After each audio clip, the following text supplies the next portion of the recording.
Like to call to order the March 16th, 2023 Powhatan County Board of Supervisors workshop meeting. If Mr. Williams would lead us in the Pledge of Allegiance and Mr. McClung would do the invocation, it would be great. I pledge allegiance to the flag of the United States of America and to the republic for which it stands, one nation, under God, indivisible, with liberty and justice for all. Lord, thank you for this beautiful day in Powhatan. Thank you for this weather. Thank you for all the people that's here. And let's have to do the work of the people. Amen. Amen. Thank you. Is there any requests to postpone agenda items, additions, deletions, or changes in the order of presentation? Not hearing any, can I have a motion? So moved. A second? Second.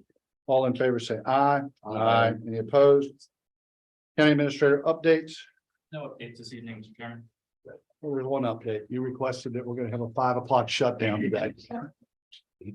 We do have a time limit on us here today. I don't think anybody's objecting.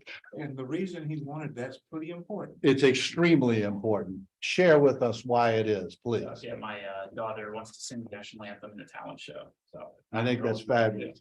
We will work within our powers to get that done. I'll scare that everybody get very quiet. Absolutely. Freddie, you gonna come back next week and do your work? Okay, all right. That will open up the first public comment period. The floor is open. If you'd like to speak to the board, you're an individual, you have 3 minutes. You're representing a group, you have up to 5. The floor is open.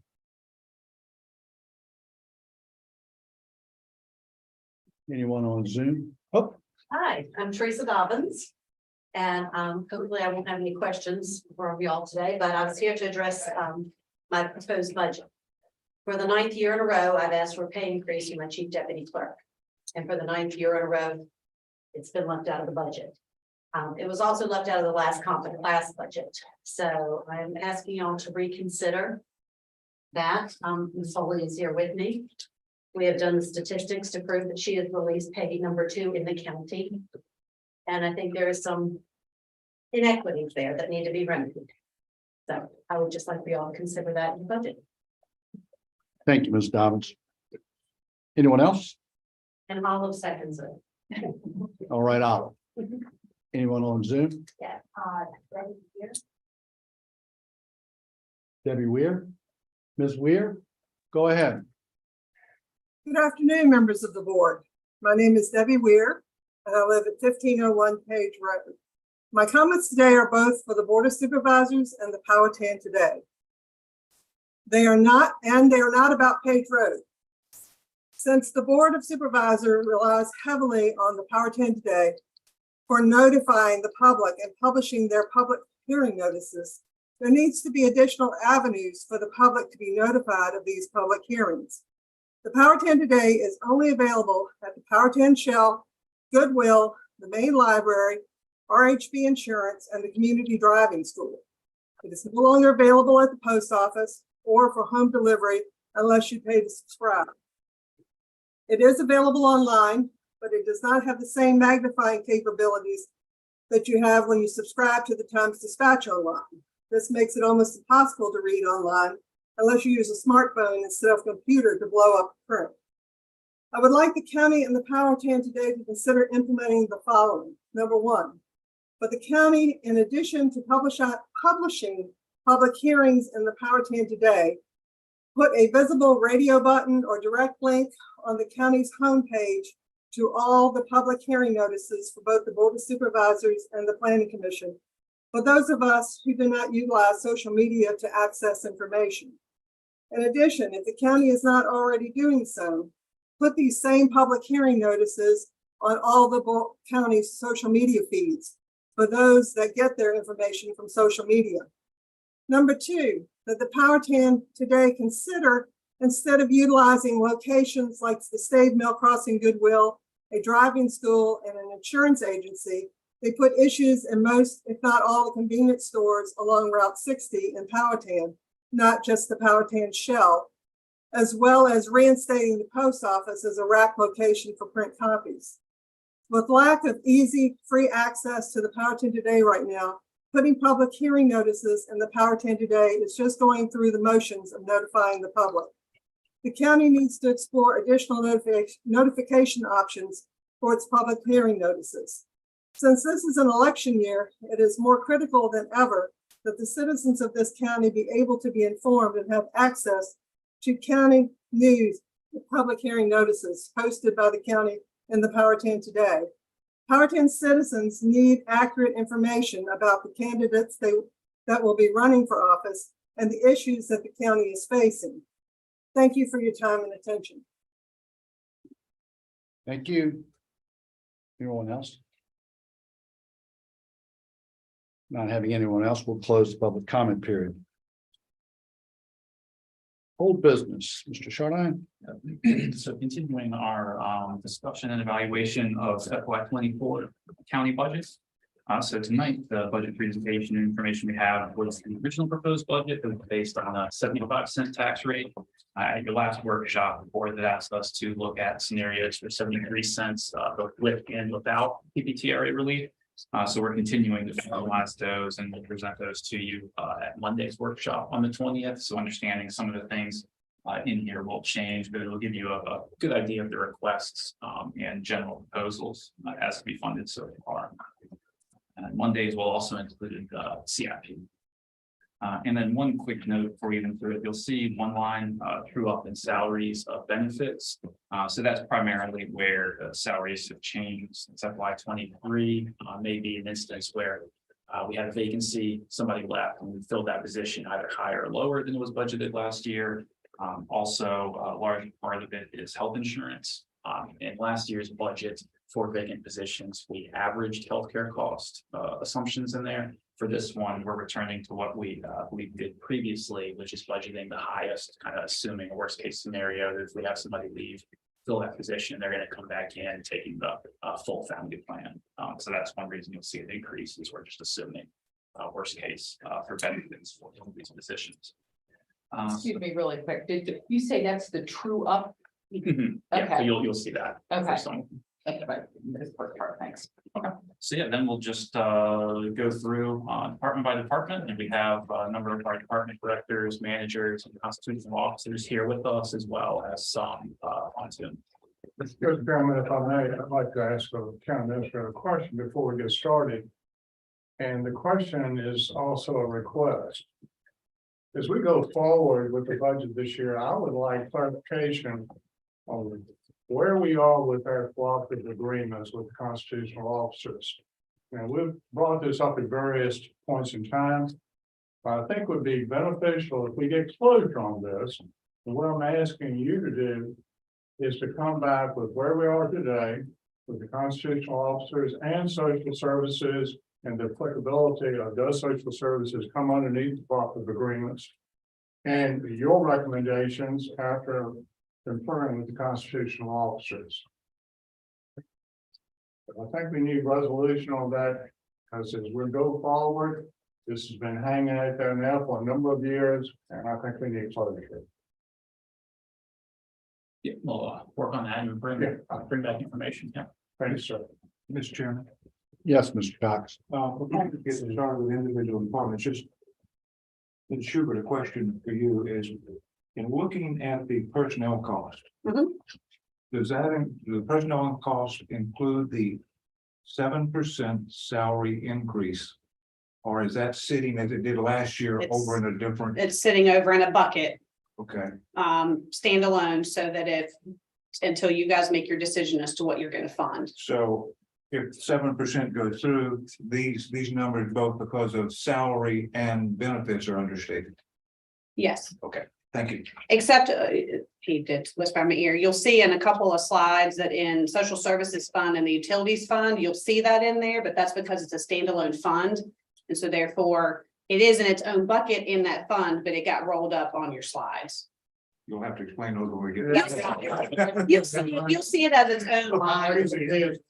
The 7%. Correct. But did you, Mark, because that was one of my questions before we get into it, why did you delineate that separately, just in social services and utilities, but nobody else's? Well, I think it's just because we didn't do a slide in here on the salary contingency line and because we were focusing on the departmental requests.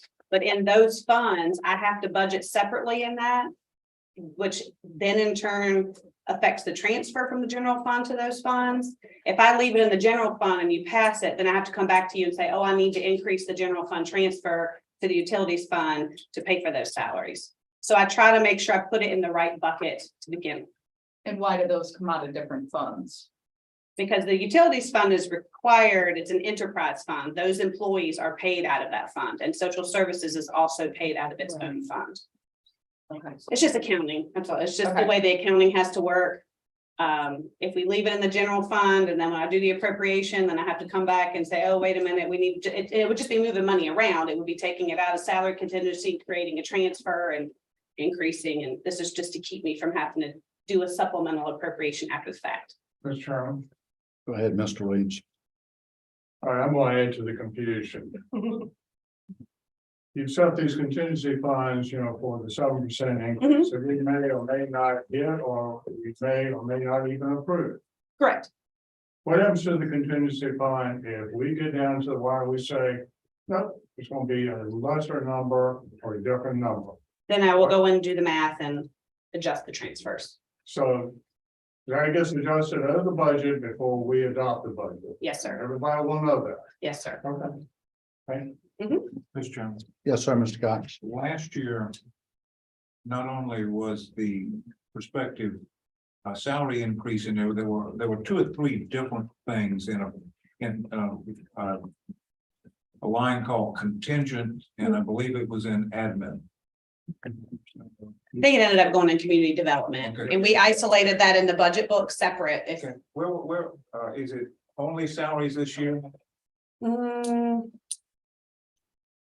It'd be salaries. So yes, salaries and the benefits associated and the comp and class study. Last year, we had increases in health insurance as well as DRS. Could you, so don't drag this out, could you send us an email that tells us where it is and what's in it?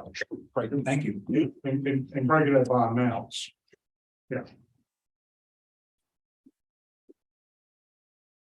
Thank you, Mr. Chairman.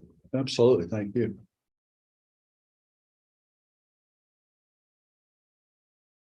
If we're ready to proceed, the first department that we'll be looking at is the assessor's office. And as a reminder, in your budget books, which follows the order of the slides in the presentation, you'll find the departmental detail breaking out each increase by individual line items.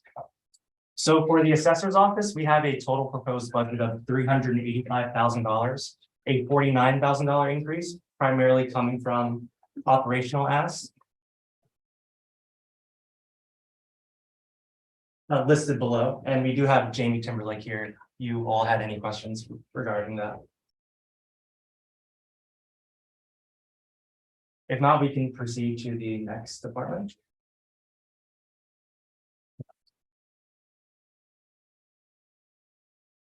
So next we have building inspections with a total proposed budget of $631,000, an increase of $138,000.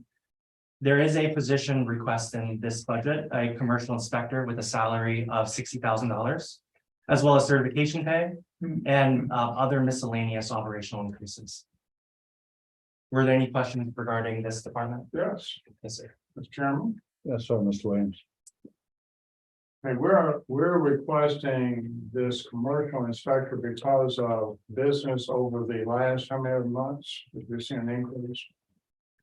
Yeah, it's been a steady increase, and even though we've seen some dips in residential and that seems to be trending down somewhat, the commercial is steady. It's been pretty steady. for Yeah, I us. think, I remember y'all telling me that. Yeah. Here's my question. If we had another position right now, we're looking at a downturn, we're in a downturn. In fact, we might even be in crisis in our economy right now with these bank foreclosures. It's kind of scary. It's reminiscent of 2008. Having said all this, and other companies are laying off. If continue forward with what we're seeing right now in the economy, and we do go into recession or worse, what's going to happen to that commercial position? Does that have any transferable skills to residential or any other part of the department? Yeah, and our building official is on if he wants to add anything, but our thought and kind of his philosophy has been to try and cross-train employees as much as possible so they can go between commercial and residential, because the volume does change, or sometimes it's heavier commercial, sometimes it's heavier residential. As well as being able to be cross-trained between both inspections and plan review, so there's ability to backfill that. What I would like is to look at what resources we have developed in that department, what do we have? And if we're looking at cross-training, how are we going to be resourced for the world we see going forward? Or what we think is going to be?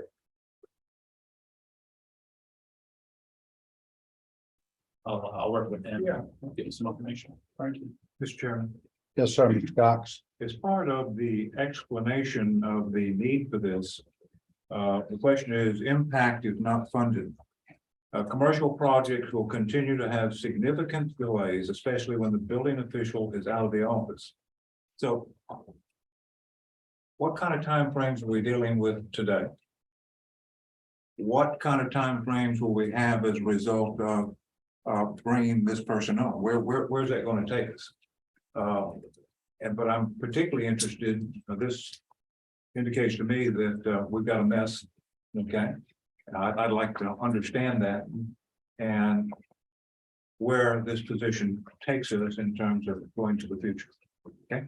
Yeah, and I would say, we can get you some more information on that, but I would say the department being a smaller department, when we have fully staffed and people are experienced and trained up, our review times can be very good and consistent, but being small, it's sensitive to changes. So you have somebody that leaves and takes another job somewhere else, or somebody's sick, or these positions require regular training certifications. So you get 1 or 2 people out, either for training or certification, somebody's sick, and all of a sudden, what had been a really good lead time, all of a sudden is really bad. So it at times is good, and the lead times are okay, but it's hard to maintain that. Let me get this straight. Now, we lost one building official, okay, It's to the legal system, okay? Is our problems as a result of just not having people there, or having vacancies?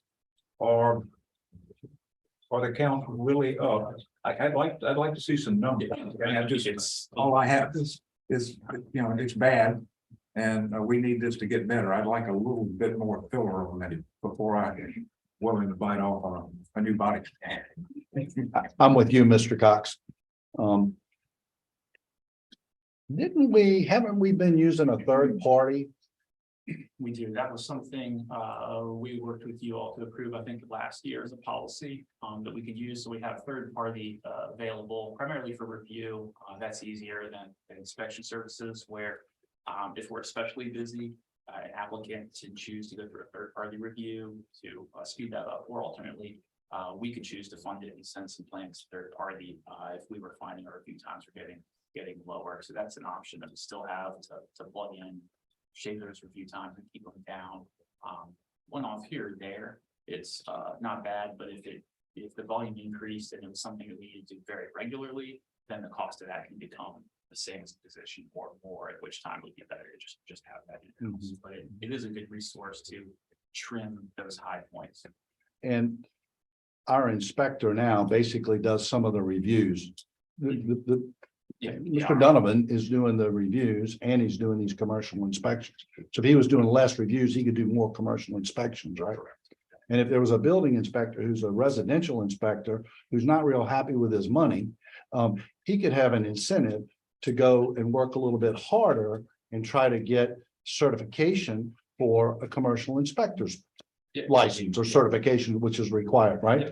So the opportunity, if you're not happy with the income that you have, is to step up to the plate a little bit and try to do a little bit more. Am I right? Yeah. Okay, yeah. Training and certification, that But- brings value yeah. also. Yeah, I kind of think those are probably ways to move forward with this. Supposed to bring in another employee on, but let's continue on and see where we go. Okay, yeah, absolutely. Yeah, Mr. Donovan.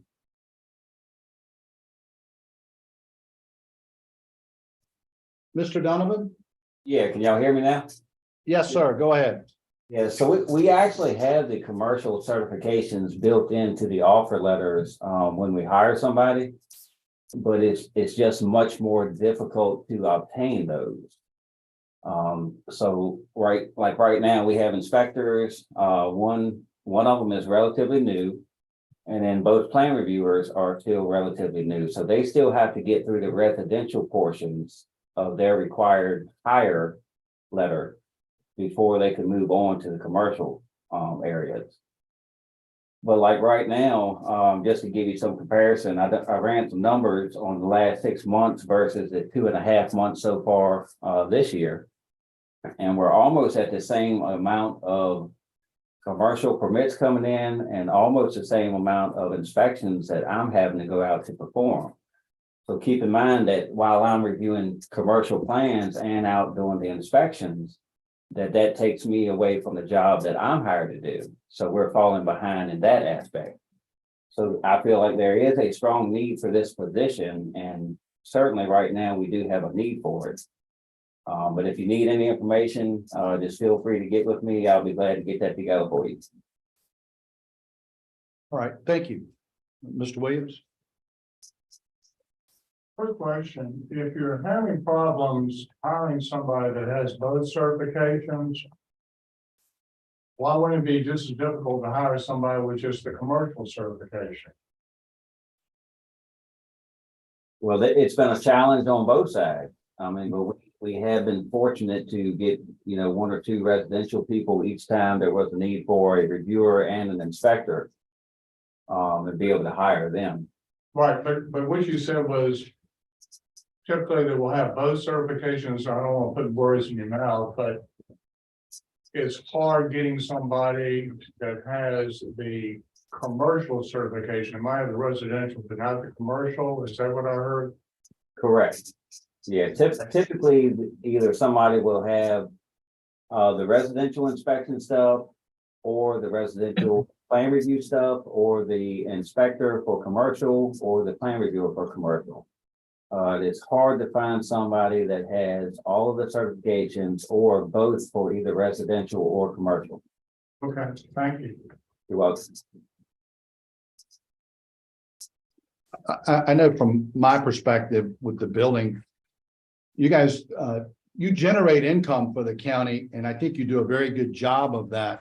And I guess my thought process on it is, if we have a building inspector who has an incentive to make a little bit more money, that might be a good avenue for him to pursue. And if it's offered up front, that, if you get your commercial inspection license, and I know you, Mr. Donovan, you have practically every certification you can get, or one of the top in the Commonwealth of Virginia. And I'm personally very happy to have you here.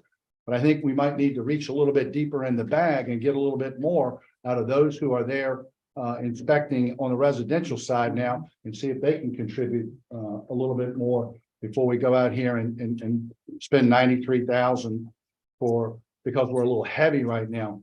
And that's all. That's what I'm saying, is just try to get a little bit more out of what we got. These are difficult times for taxpayers. These are difficult times for everybody. And we just need to dig a little bit deeper here to get this job done. That's what I think about it. Right. And keep in mind, if we had talked about potentially doing some third party, but so that also gets expensive quickly if the county is going to cover it, and then if the applicant is going to cover it, we typically give them a credit on their permit fees, so we would be losing some revenue on that side. Okay. And we can give you some information on the staffing levels, the lead times, the permit volume. Good. Next, we have the circuit court clerk.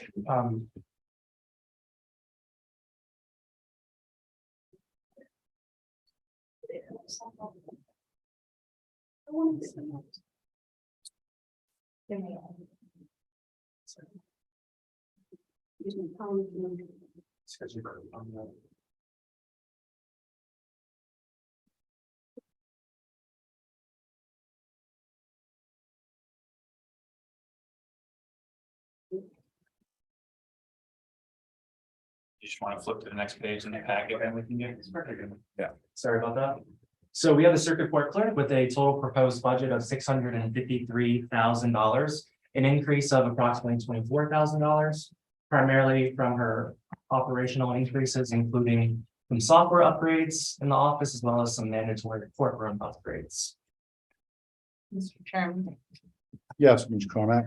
I would like to somehow see us add some money in here for Ms. Dobbins to, I understand we have this comp and class plan, but in defense of her, she has asked repeatedly for probably 6 years to get her deputy up to speed.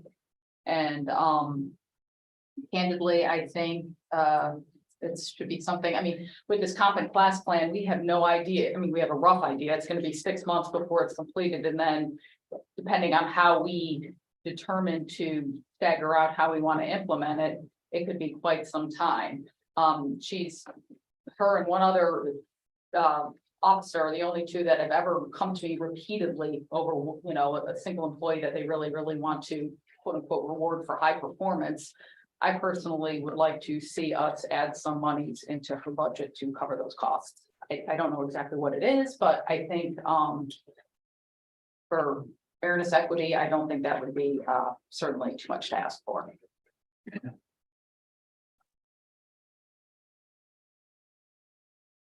Anyone else? I would like to say that I would also support that. Ms. Holly does a great job in there. Basically, no offense, Teresa, but she runs the show over there. So, but I come in and I deal with her, so Clerk. yes, you are. The best, and it's not because of me, it's because of my staff. Yes, it is. The You're only as good as your is what makes staff. me an excellent clerk. That's right. I agree with you. So I will also be supporting that. We could do something for her. Like Ms. Carmack said, Ms. Dobbins and I have had conversations about Ms. Holly for a long time. Frequently. Frequently. And I have mentioned it before and didn't get anywhere with it. So I would strongly support Ms. Holly getting some more pay. I don't know how much it would be, but I know Ms. Dobbins has a lot of statistics that you can look at that would show you the value that she brings to the table. And thank you for the reports that you send us frequently of the income levels that your office produces for the county, that you don't sit out there and seek, you know, glory from all over the place, but you do a great job of generating income, and it is attributable to your staff and your leadership. So thank you to the circuit court clerk and her staff. And you guys do a great job. Mr. Chairman, Yes, sir, Mr. Williams. all this being said, haven't heard anything from our HR person. Before I go out and, you know, do any type of salary increases, re-raise, or anything like that, this is where we got in trouble before. Not anything to do with these reasons. Understand. You know. But I'll make sure that I'm going by the rule book, by the handbook. And I'm not stepping out there and doing something for one that I'm not prepared to do for every employee of this county. And if I may, I understand that. But if anybody has been around long enough to remember the board, and I know you were here back when Ms. Weiler was here and we were going through the MOU. I just brought it up. My office and the librarian were the two that were punished for speaking our minds during that time. So I did not have any say so in the classification of my positions or in the compensation of my positions. And my voice has been silenced since then. And I've gone to bat every year, numerous times during the year, not just during budget season, for my staff and their compensation.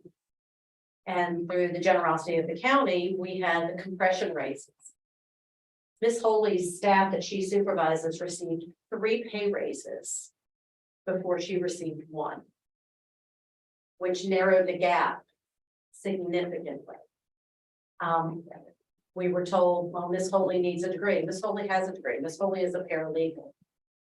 I do have the stats and the comparisons that I'm happy to share. But there are some folks that have come into positions with no greater education or greater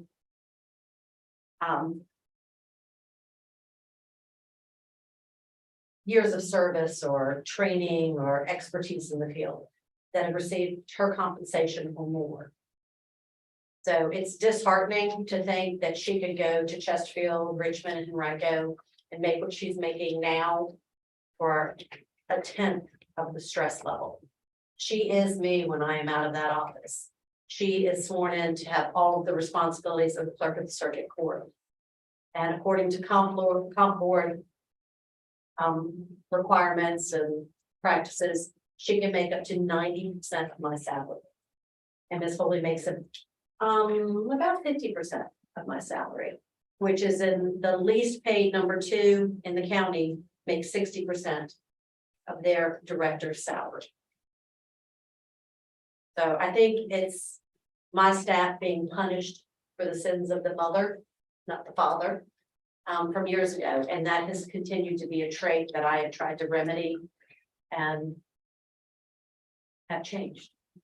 And as well as being the least paid number 2, we are the least supplemented of the constitutional officers. The revenue that we bring back from the county is much more than any other constitutional office. So through TPF budgets, through coin budgets.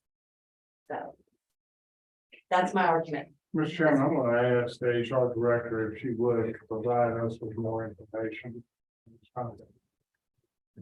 Mr. Chairman. You got that? Thank you. Yes, Ms. Cornett. I do want to stress right now with recruiting and retaining employees, it is a immensely difficult time. I think we have to be, now where I'm going with this is now is a time where we want to reward our high performers, people that go above and beyond. I mean, and I know you have to follow this comp and class plan because God forbid we get into the, crisis that we got into last year. But if somebody is an asset to a department, they need to get rewarded. I mean, that to me is just, I don't need a slip of paper with a, itemized, whatever the thing looks like, telling me, what it should be. If, she's been asking for this for literally close to a decade, to try to get her deputy up to speed. I think it's high time we do so. Thank you, Mr. Chair. Thank you.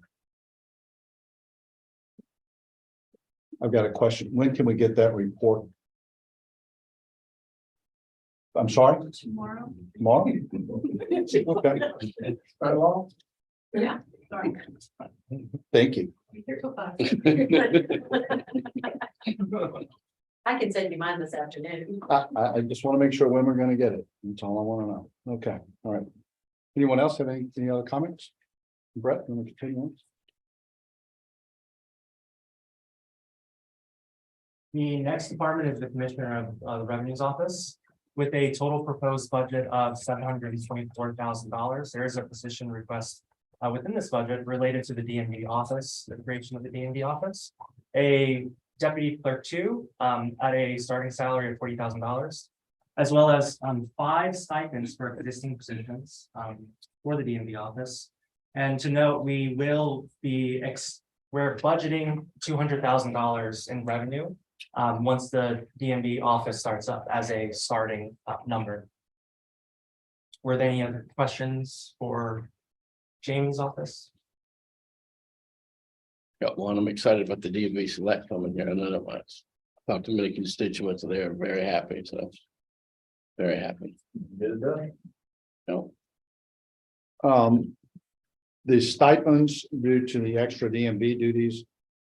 Will the others in your office participate in how that works with the DMV select? I'm assuming that's where we're going with that. Yeah, that's all. I mean, everybody will have and their stipend, they're not all equal stipend because one will be a supervisor. So they're just basically, I'll tell you what I did. I compared what our current salaries are, to what Goochland's salaries are for their deputies that do both. So Right. they'll do their duties and this is just taking on the additional DMV. So the 5 positions, is that inclusive of the deputy clerk 2 that you have on here? No, sir. So that's an That's additional. already built in. Yes, and as a reminder from last year, his office had a position removed. Yeah. When he had when the assessment office came up. Yeah. So it's restoring the funding for a removed position as well that would take on the DMV duties. Okay. Right, so I think to answer your question, if that was. I wouldn't ask for that position if we weren't doing DMV, Right, but currently that would be about a 33,000 instead of a 40,000. right. So that's about the stipend that's in there for each one of them for DMV duties.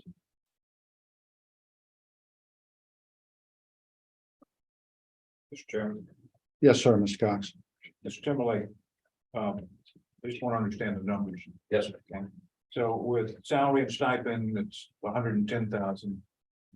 What it looks like up here, Correct. okay, and that's going to then generate 200,000.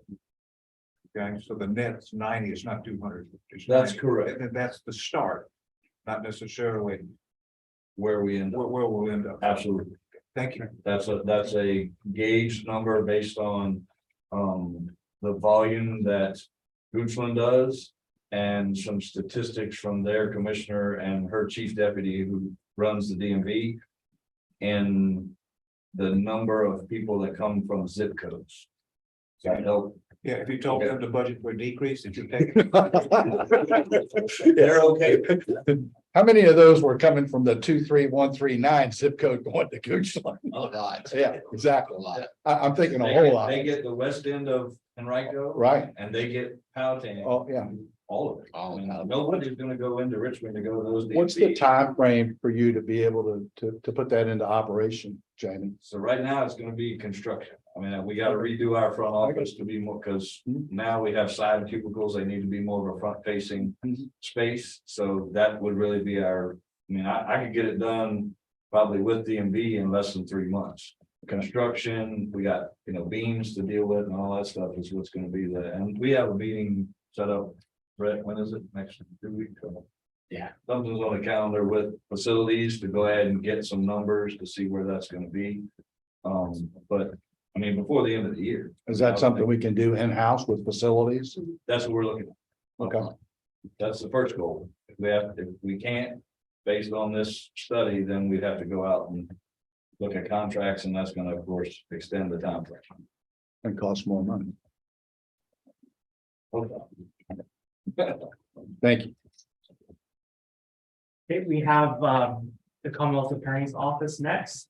It's a net decrease What we like to hear. in this budget.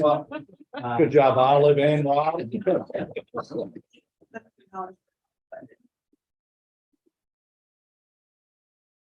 We're having technical.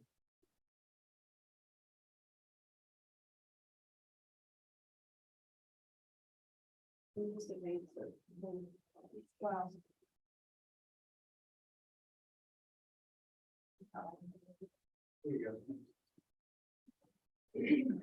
So we have a net decrease of roughly $1,100 after truing up the salaries and benefits as well as some changes to his operating. So we have Mr. Cirillo and all of your questions. Mr. Chairman, Yes, sir, Mr. Cox. Mr. Cirillo, 2 days in a row. How about that? Yeah. This is not really about your budget, but about what it could become. If we get into, if the sheriff decides we need cameras, what kind of impact is that on you? Oh, it's gonna be massive. It'll be massive because the Virginia State Bar tells us that for a Commonwealth attorney has to watch every video made by every officer on every case, every scene. So, for example, let's say if there's a traffic stop, maybe there's 2 officers, traffic stop last 15 minutes, that's 30 minutes of video we have to watch. If there's a homicide and there's 15 officers and we're on the scene 6 hours, 6 times 15, I don't do that. What's that, man? So you have to watch. So, while body cameras, and then the other thing, issue is discovery is not only do we have to watch that, we have to turn all that footage over to the defense. And the only reason that's important is whatever system we go with has to be amenable to transferring that information easily and quickly without errors to the defense and storage for long periods of time. Because we're on the hook. If I can't just say to a defense attorney, sorry, my hard drive crashed, so we don't have that footage, right? That would, if that's the case, the remedy potentially could be dismissal of the case in court. So whatever system we go with has to be able to support that technological ability to send that information and store it. So, yeah, it's, if the county goes with body cams, it will be expensive. I'll tell you It that will much. affect my office as well. Exactly. Because when that's admitted into evidence, we have to have the capability of storing it there and disseminating it on appeals as well. Mr. Roll, does a review have to be done by a lawyer? Yes. Thank you. The Emergency Communication Center, as of today, has already had calls requesting cameras. Right. And so to give you an idea what my office is dealing with potentially is oftentimes officers will tell me, and to their credit, it's not a criticism of the sheriff's department. I turn my phone on and I videotape the encounter. Well, that's great, but understand you have to not only tell me about it, you have to provide me about it, and now that video goes to the defense. So if you turn your phone on and forget about it, that's an issue. Yep.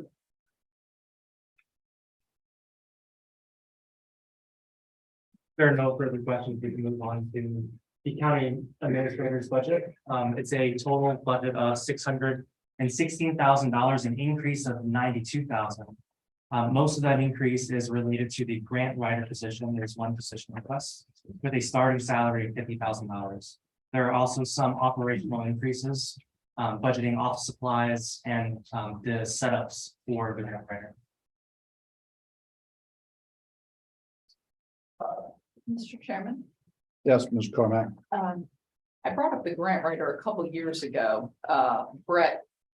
So you think now's the time?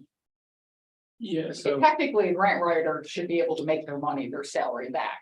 and that would be, it's hard to predict or quantify, but that would be the goal, that it would be net revenue positive. Right, Um, right. You know, there's so many sources out there, there's millions, billions from federal government and infrastructure money that we just don't have really the time to go after. We recently got, I think it was 900,000 in total between the education trail and the fighting ADA improvements. And that was something where our congressional office came to us and said, we would like to apply for something on your behalf. But there's many such sources out there that we could be proactively going out, looking for, finding, bringing in funds to either pay for things that we're already planning to cash fund in the CIP, or get matching funds to offset some of that in CIP, also emergency management, public safety, they grant fund some things, so they could also assist with some of those type applications and then let them do their core duties, rather than filling out applications. Also with a lot of these grants, there's a lot of tracking. Then once you get the money, that's just the start. You have to track it, follow all of that as well. So would hope to see this become revenue positive. Agreed. 1 or 2 grants a year, easily could be. That's the thought. I got one question. Mr. Buck. Yes, sir, Mr. McClung. Who does our grant right now? Just local? Currently, it's department by department. There's nobody in particular at the top of it, so it depends. Emergency management, do many of their own. I think Sheriff's Department does many of their own. Clerk recently got some. I think she's doing it on her own. Some of the broadband stuff, people formerly in Ms. Shifley's position would do that. I've done some. Just depends on what the opportunity is, and what time's available to do it. There's a grant for everything right now. So it's, Yeah, and again, currently it's mostly stuff that's coming to us that we're applying for. We're not really, or at least in admin, not proactively going out and seeing what there is. It's opportunities that are kind of falling into our lap for applying for. thank you, sir. Sure. Yes, sir, Mr. Williams. Got some questions for you, Brett. Trying to get my arms around this grant writer position, because when I worked for the state, it was done just like we're doing in the county. It came from the departments. And we saw an opportunity for a grant. We realized it because that was the business we were in. Okay, if we'd been going through, one of the directories of grants and reading the description, we wouldn't have necessarily known about the applicability of a grant that was for another department. Therein is my first question. How is this grant writer going to identify something that Johnny, for example, over in utilities with his technical background, knows that this would be a benefit to his department, but yet I'm not sure a grant writer, a layperson would know about the applicability of the grant to the department itself. So that's one of my questions. Now go ahead. You want second or go ahead. Yeah, so my thought on that would be, I would say a little of both, where part of it is it'll take some time, but once they know our organization, they'll have enough familiarity for some things to find them and recommend them, but some of it's going to be a department may find a grant opportunity themselves and then send it to them. And sometimes some of them I've found look good, and then you have to end up sitting on a 2-hour webinar to find out we don't qualify, we're too wealthy, some other things. It could also be Johnny, for example, might identify something, looks good, and then this person, rather than a department director, could be the one who reaches out to that office, learns more, gets information as well. I think it would be both. Certainly when they're new and don't know our operations that well, it would be mostly departments sending us off, but eventually I think they could help. Okay, so let's stop there. So you go there, you identify, and you think, okay, you look at a video, you do further research, you're looking at the matching request. Still requires that individual to go over to the department and talk it through with the department head. And then when you get into actually writing it, somebody from the department is going to have to provide information. Some of it could be very, whether it's comes from public safety, utilities, IT, whatever. Somebody's going to have to provide that information to the grant writer. So I'm just bringing this out. It's not as simple as putting a grant writer over to the side in a room, and they're going to be pumping out, these grants, and we're going to be bringing the money in. It doesn't work that way. There's going to be many more staff involved, just like it is today. Now, I'm going to be talking about this later on. I want to see, how we've tracked in the past. We had a grant writer, and I know you talked to Karen about that. Yeah. We tried that back years ago in the county. So you've got some input in her. But I've got to have some assurance that it is going to be a positive cash flow for the county. And I don't want to just create something. I'm going to have questions, about the permits that are coming up. Because that was supposed to expedite, we're talking about automating things. Well, automation is supposed to be able to improve productivity. And I want to be able to measure that as well. That's my question. Mr. Chairman. Yes, sir, Mr. Cox. It's short line. On your original budget, new positions accounting for 1,487,000 and change are, in my world, 2.7 pennies. And so we're now beginning to look at the budget with fewer pennies being spent by the taxpayer. So the question about this is why now? Okay, not that it's good or bad, but why now? Why is this the right time to do it?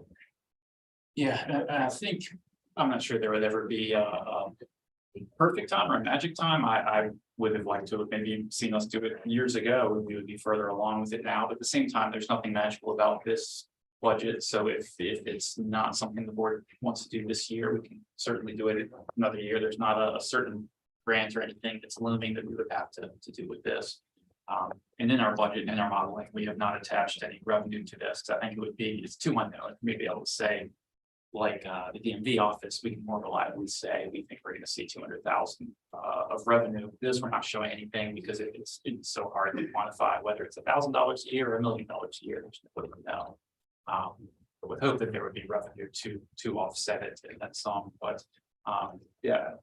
I think every year that we're not having such a position, we're probably missing some opportunities to bring in additional funding, but, why now? Again, nothing magical about this budget cycle. So if I can restate that, this is something you feel like would be useful to the county. Okay, would have been useful last year. Okay, it'll be useful next year. And there is no real trigger. Okay, it's just this is something you believe. Great, thank you. Mr. Chairman, if I may follow up, Sure. Brett, do you have any, in your experience with the other localities? Do we have anything we can point to and say, yeah, this is really working out well for whatever, jurisdiction? You know anybody? No, and some, it's one of those positions where it's unlike a planning director or building official, where everybody has that universally. Some do, some don't. I don't But do we have think any grant positions out there? I haven't run across it yet. That doesn't mean it doesn't exist and doesn't mean it's not a good idea. I'll do a survey and take a look and see of those in our region and some comparables in the state who has them and reach out to them as well and see how's it working, how they set it up, are they seeing any benefit? Give us some kind of gauge about what we can expect. I don't want to just jump into something somebody's already reinvented the wheel. Mr. Chairman, the plus with this position, it's very measurable. You'll be able to know in year 1 or 2 if they're making money. And if they're not, it's very easy to position to eliminate. So that's another way to look at it. The, and finish. Have we ever contacted Plan RVA for any assistance in opportunities for grants that exist? We have worked with them in the past on some that are generally grants to do studies more regionally, so like emergency response preparedness plan, that type of thing. They might go get some federal funding, Virginia Department of Emergency Management funding to do it for the whole region. We had a Route 60 study from 522 West. Hold on a second. You guys, are y'all, that's something. We did. Yeah, we did it. Yeah, she does. So you did your, what's your Contact point? them. We did. Do Oh, that, you and did. we did a study. with Yeah. them, Yeah. Yeah, I mean, I think that's a source. I mean, I'm sort of on both sides of this coin. The other side I go to, a grant writer's $50,000. Is that enough to hire somebody to get them to come in here to do that job? I don't know, but I think the Plan RVA is a source. Apparently, Ms. Carmack and Mr. Williams are sitting over here in the sidebar discussing this, we've done in the past. That opens up an opportunity, and if there's an opportunity there that we can use, I mean, we pay them $20,000 a year to be on that in that regional authority. So maybe we could try that as an opportunity to seek this. And I know that we've spoke with them, and maybe it's just another place to advertise to get the employment if we go down that path. But that's up to the board to decide that. Okay. Yeah, we talk to them a little bit about that, but I'll follow back up with them and see the difference, if they don't do anything different than what they've done historically, that I would see is there's most of the planning grants, which are great. We need to do planning, and sometimes we've already budgeted for that. They typically don't do infrastructure and capital improvements, where that, again, Fighting Creek, we in our CIP plan to spend local county money to do that, where the grant do that instead. They typically don't do capital investment type grants, which is, I would like to see this position get more to find funding for things we're already planning to do. Right. But that doesn't mean Plan RVA could do that. So but it would just be a little different than what I've done in the past. But I'll talk to them more too and see if that's an opportunity. Yeah, I mean, what triggered it in my mind was we were in a conversation there at the last meeting where they were very instrumental in getting grant funding for Hanover Dash, which I know is something that Mr. Williams has brought up to us, and we had a presentation. And they had funding with that were, come from a grant there that they helped with. Mr. Chairman, that was minor correction. That was through the Department of Rail and Public Transportation. Right, That was DRPT. right. Plan RVA and the TPO was the means by which you got to those 5311 funds. at DRPT, but it was really the grant was something that they identified down at DRPT. Yeah, I'm pretty familiar with it and listening there, and they just have opportunities that I think we need to utilize. That can give us some guidance and direction on that. And you guys are gonna have to excuse me, I have an important phone call I've got there, we can continue on. We'll, yeah, got some of the questions, input. I'll look into that, talk to some other localities that have them or had them, and see how they're working, how they're going. Talk to Plan RVA as well, see what those opportunities are. Okay, if there are no further questions, we can move on to economic development. It's a total budget of $488,000, an increase of approximately $35,000. The increases mostly stem from the contribution to the EDA, as well as some insurance, membership, et cetera, other operating account increases. Were there any questions regarding economic developments increases or budget itself? Yes, the EDA contribution is currently listed as 25,000, Correct. and that has what reason? Yeah, Sorry, you said what reason? what reason is Yeah, I believe they had originally requested 50. We were proposing to recommend 25, and Mrs. Salerno's on, she can add to it, but the EDA. Originally, the county had given them some funding, I believe, to do the economic development study back in like 2016 or so. As well as some additional funding for programs. They've spent that down. They have a little bit left. But as now they start to deplete their funds, they funded us joining the capital region SBDC, which we proposed to now fund locally. But they proposed us joining that. Some of the signage, I believe, they funded. They would like to continue doing some of that.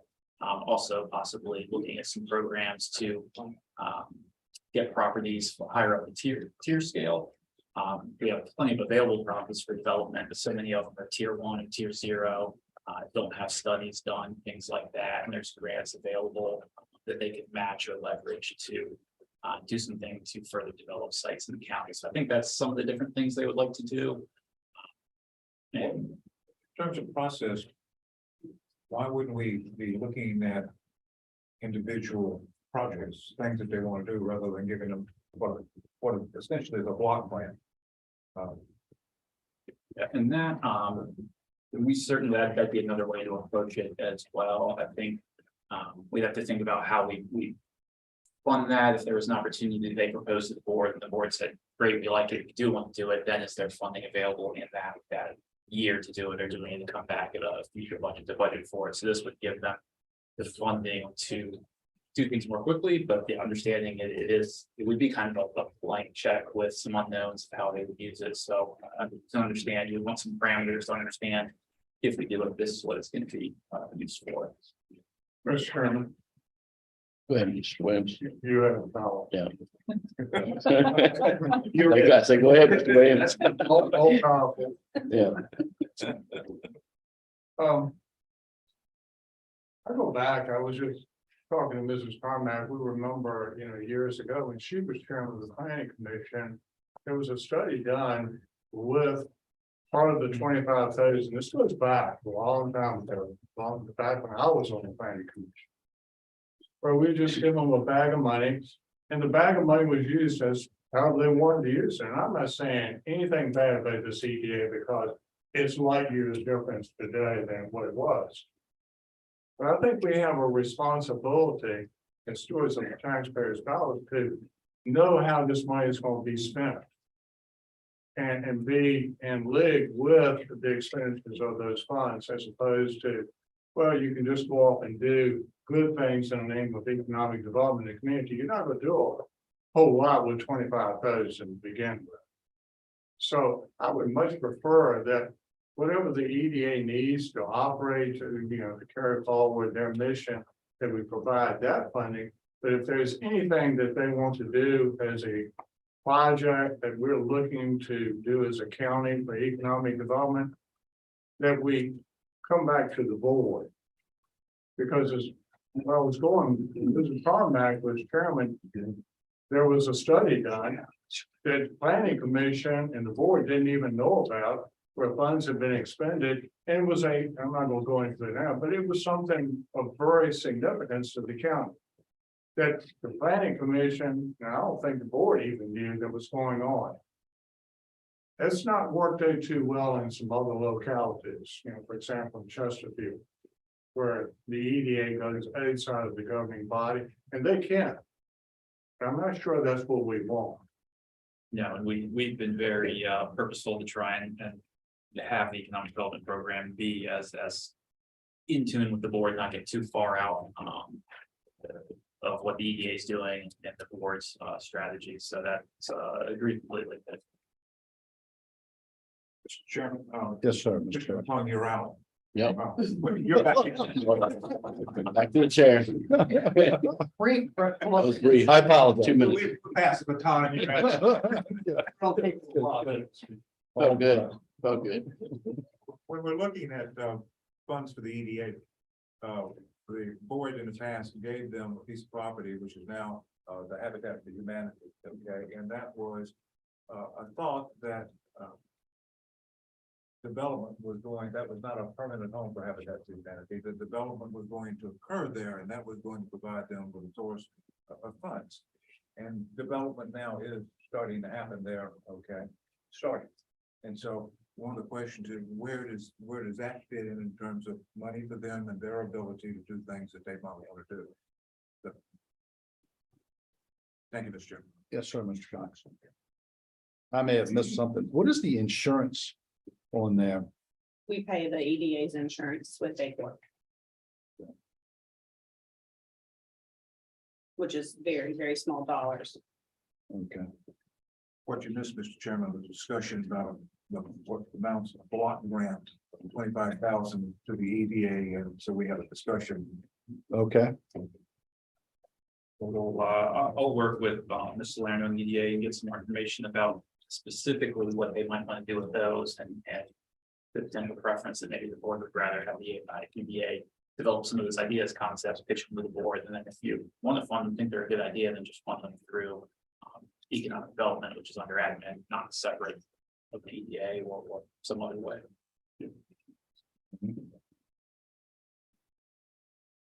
The next department is the extension office. Their increase is $8,760. It's solely from the 12% raise that the state is proposing for extension agents for compression as well as a general merit raise. Were there any questions for the extension office? Mr. Chairman, Yes, sir, Mr. Cox.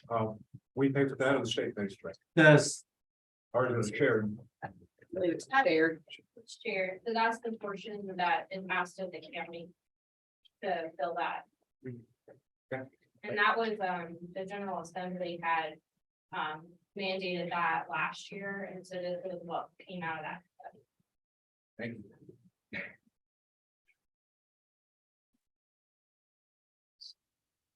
great. The next department is finance. We're requesting a proposed budget of $645,000, an increase of about $22,000. Most of the increase is coming from truing up health insurance. Any health insurance changes within our office would affect our total budget, so we've accounted for that, as well as some slight operational increases, including the external audit, the increased costs in our external audit, as well as some membership cost changes and conferences. Were there any questions for the finance office? What are your health insurance changes you're projecting here? So when a member of staff changes their health insurance from, for instance, a single high deductible to a family plan, the increased cost in the county is what accounts for the increase that you see there. So we did have a member change their health insurance, so that's the So change. open enrollment is in May. So I always have some true up the next year, depending on which way people's what they decide to take as their plan. And also in the beginning of this, I do have a vacancy that previously the health insurance was an average amount, and I want to be conservative. And if I can ever hire the purchasing manager, if they were to take a family plan highest, I would be over $6,000 short in my budget. So it is kind of a game of being conservative. You don't know what people are what health insurance they're gonna take, but also don't want to be on the short side and be over budget because someone wanted to put their family on the county. I got married, so I added my wife. So I'm part of the It's problem. part of the problem. All Transparency, congratulations. Yes, thank you. Thank you. What, Mr. Bo, you're not a front. so the purchasing agent, that's what you just mentioned, right? You want to hire that purchasing agent, right? So that purchasing agent was in the budget last year too, wasn't it? Correct, but the previous thought on health insurance for vacancies was to use an average. And then we have found that when we fill those vacancies, that we can end up being short on health insurance because I don't know, I can't predict what an employee is going to take. Right. So yes, I have not filled that. This would just be additional insurance for that position as well as change in staff during the open enrollment period. What was the income on that purchasing agent? I believe it was I 65. mean, what would be the Payroll, salary? salary, 65 is what was. including benefits. So 65 is the salary. I'd have to look at the total benefits from that 23. Probably 20. On that, 20 grand more. but I can't find anybody to take it for that. So far. So what happened to that 85,000 that was budgeted last year? I mean, there will be savings in my budget This year. this year for that position unless I'm trying to find someone to at least help on a temporary basis. But haven't quite got there yet. I think that's another one that when we do the comp and class study, we're gonna find that based on qualifications that you need to do local government purchasing, that salary is probably not enough. And I've been told by someone in the industry who's a just retired purchasing director that we'll never get anybody for that. And Goochland just filled their same position, right? Theirs was like, it's 183% higher than our salaries. And they don't do school even. Right.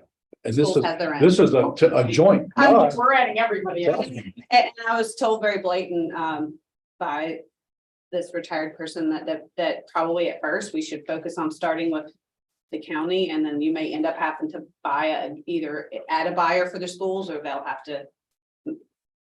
They don't think that one person to do it to the standard that she's used, that she likes to do it to, and to take the full responsibility. It's not just putting out RFPs like we do our IFBs now. There's a whole lot more to it.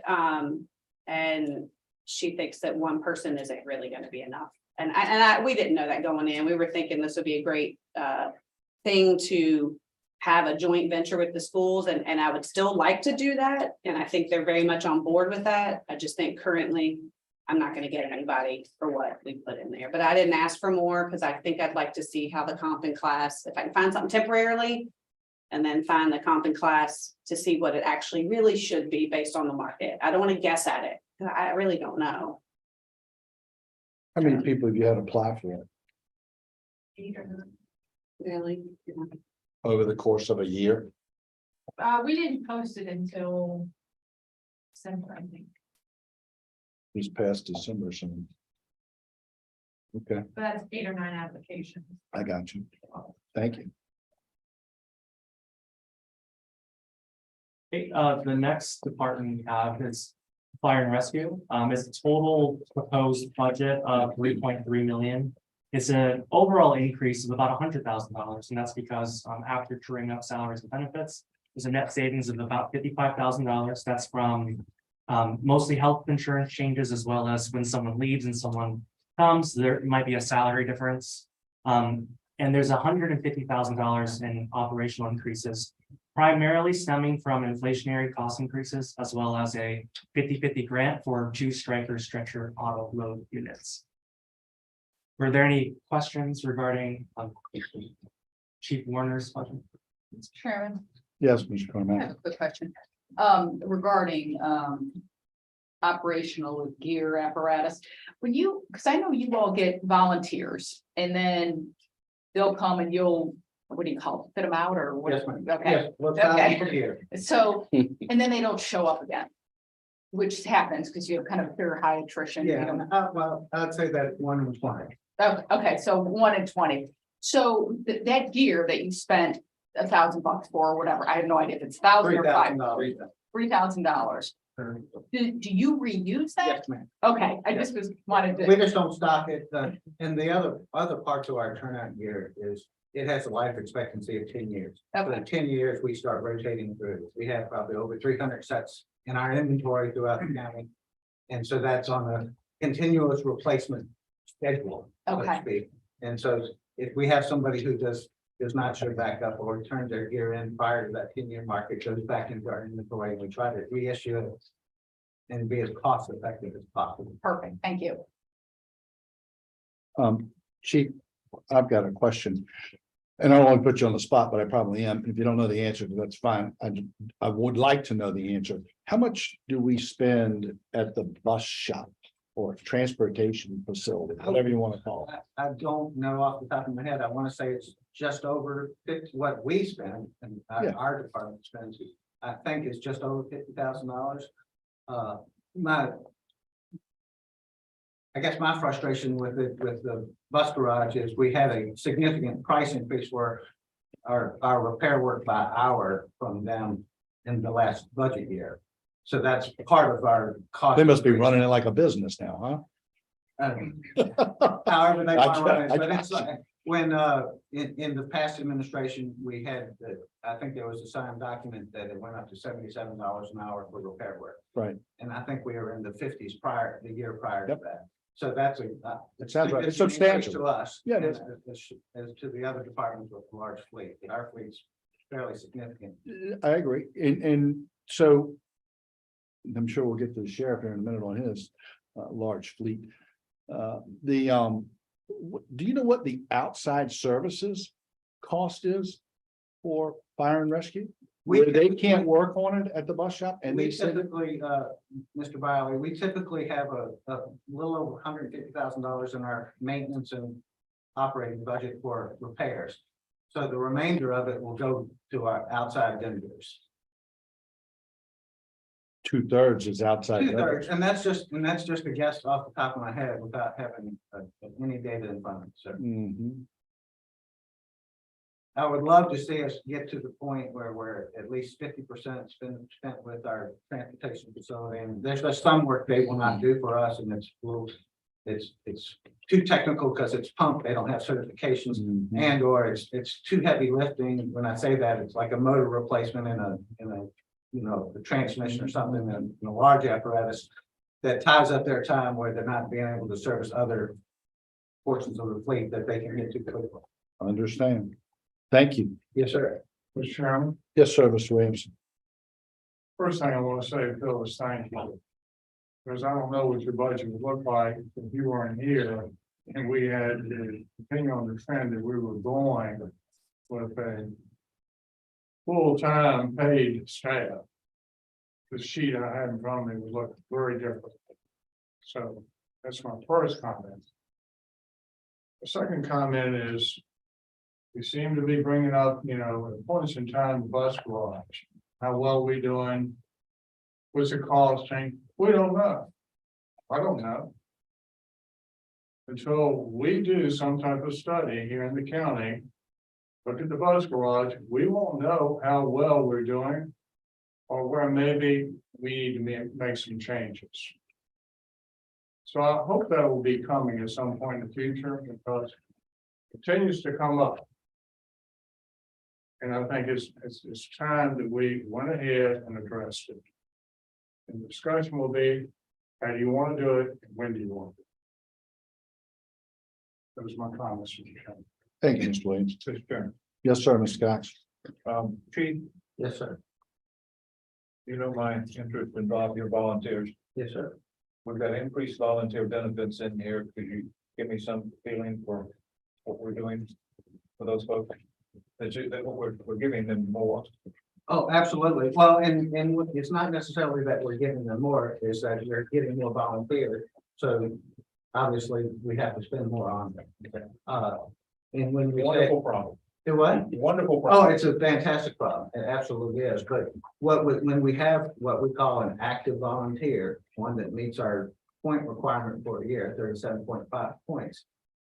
Those volunteers get a tax break that is provided from the board on their vehicle as long as they reside in Powhatan County and it's owned by them. They get a stipend check that's roughly around $600 for a year, which is a nice benefit that's, you know, for the time that's spent.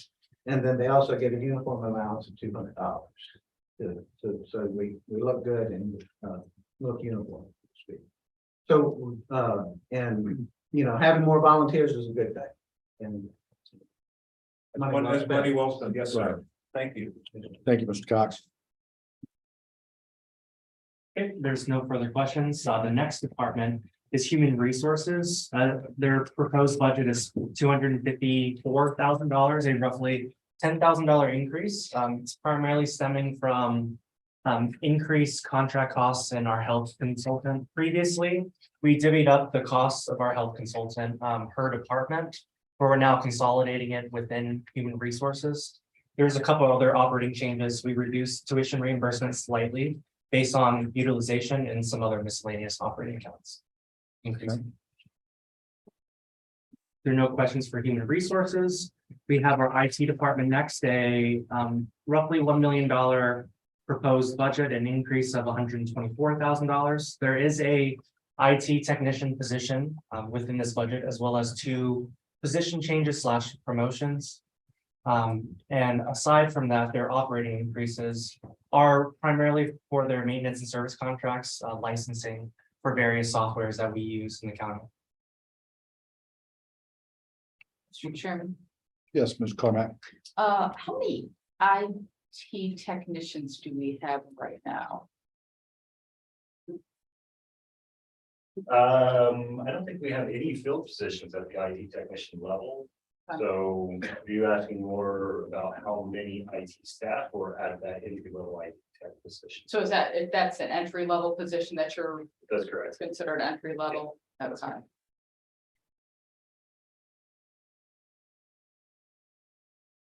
I should note, we're also removing the media technicians from this budget as well. So the net FTE increase is 0.75.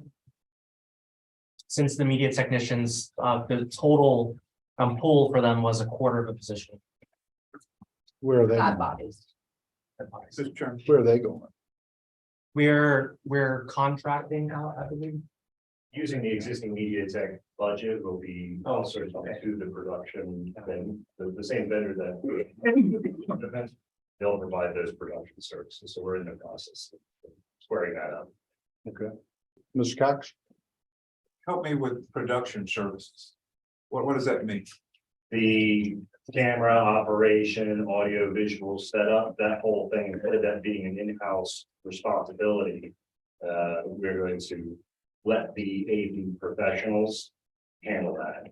It's a very difficult position to staff for. I know every time we've hired it out in the past, it's been difficult to get people to take it, and our last one has moved on.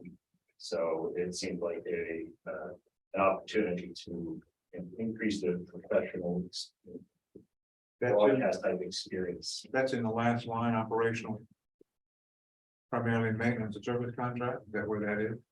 This would be no change from the existing budget that we've had set aside for our media techs.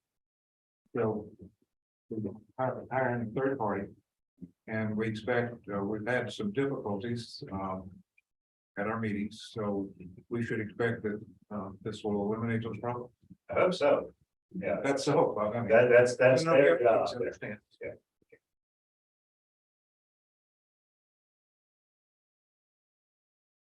There are no further questions for IT. The next department is our libraries with a total proposed budget of $647,000, an increase of roughly $40,000.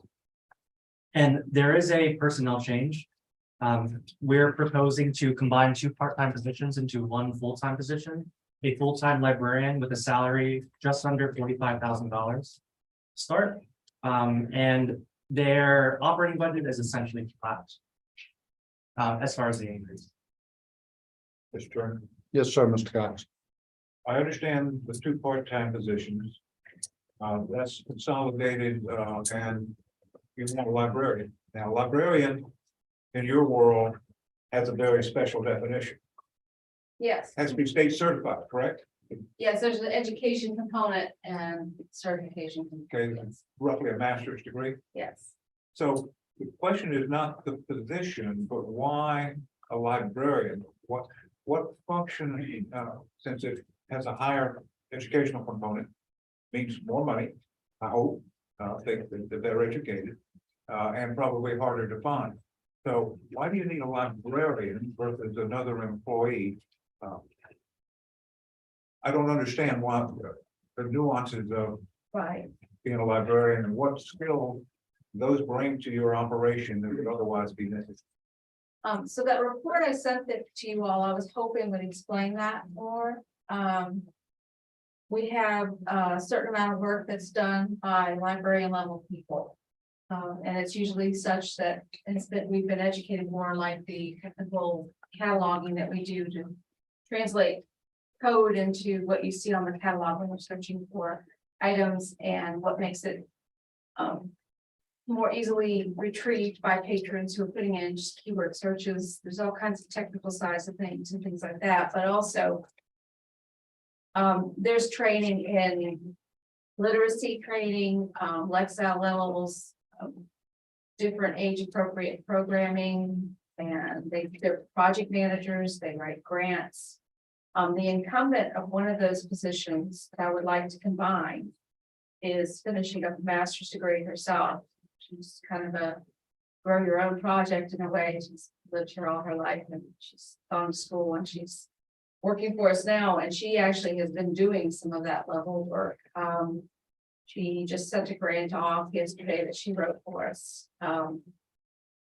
She has been working on collections. There's a lot of different nuances to where you go for the resources for determining what your collection needs, what the volume is. There are statistics that you do, there's reports to determine what the community needs and what they're reading versus what you really ought to have as a library and how you make all of that work together. And it's just a professional job. And the work that we have that we need to accomplish is professional level work. We have a lot of great, and don't get me wrong, the other day when she was working on that and we needed to get it finished, we were a little shorthanded, we had some people out sick, and I was at the circ desk checking people in and out. And that happens, and that's okay, that's great. It puts me back in touch with what's happening up there, and I love it. But that's the point, usually we have enough folks to work in that particular front line customer service, job. It's the back end, the back office stuff that we kind of get behind on, like cataloging, which this position I hope will take up a lot of, and just having enough people to keep our programming straight and get things, not only the programs we have that we are running now and as it's running off our feet, but the programs that we would like to innovate, such as the hopefully fully grant funded makerspace room that we would like to do, so we can do STEAM for all ages. So that's in a nutshell why I would like to have another librarian and a full-time librarian. There's retention of the employee themselves, that person, but there's also that level of work needs to be consistent. We need to have more help in that particular area. Those particular duties. And if I may add, sort of a non-professional point of view, just because I observe from, an education background, is we are now including more programs for older children. Most of our programs in the past were for the under 10 group. They come, their parents stay, all is well with the world. Now we're getting to the 11 to 14 group, that middle school group. And we're having an uptick both in homeschoolers. The groups coming in are more frequent, they're larger, and they're looking for programs that sort of provide that social aspect that they sometimes don't have because they're not in traditional schools. We're also anticipating the fact that we're going to have that trail from the middle school coming to the library area, so that you're going to have more kids after school coming. It facilitates them walking from the middle school to the library. Also to be considered is we also have people that are just very thankful, especially in those age groups, and even from high school kids, that all the activities and programs we have are free. A lot of activities, even in the school district, there's fees, there's expenses. Our programs are free, and if there's any materials or anything involved, we have that wonderful Friends of the Library group that provides all the the expense money for programming. So, that's just an extra that Friends of the Library that we happen to have and we're lucky to have. My concern, just with my educational background, is that we have professional people working with children. People who are want to know what to say, somebody who's gonna know what to say, how to say it, pick appropriate activities, make sure they're age appropriate as far as just what should and should not be done with kids. Because there's a liability issue there. And we've also talked, Chandra and I also talked, we really want to start limiting who deals with our children. We don't want just anyone we hire that's a 20-hour person that's doing clerical to fill in and cover for kids. Because we need somebody who's going to just know how to handle things correctly.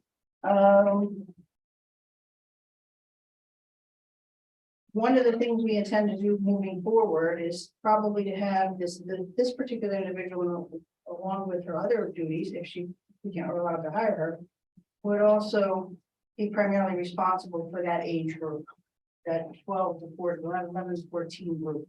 And then, we have the children's librarian, which is certified, and then our backup, if anything would happen, would be our other full-time librarian.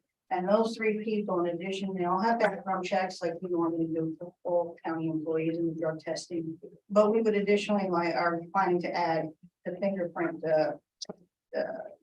clearance that's run through the FBI sex offenders national database.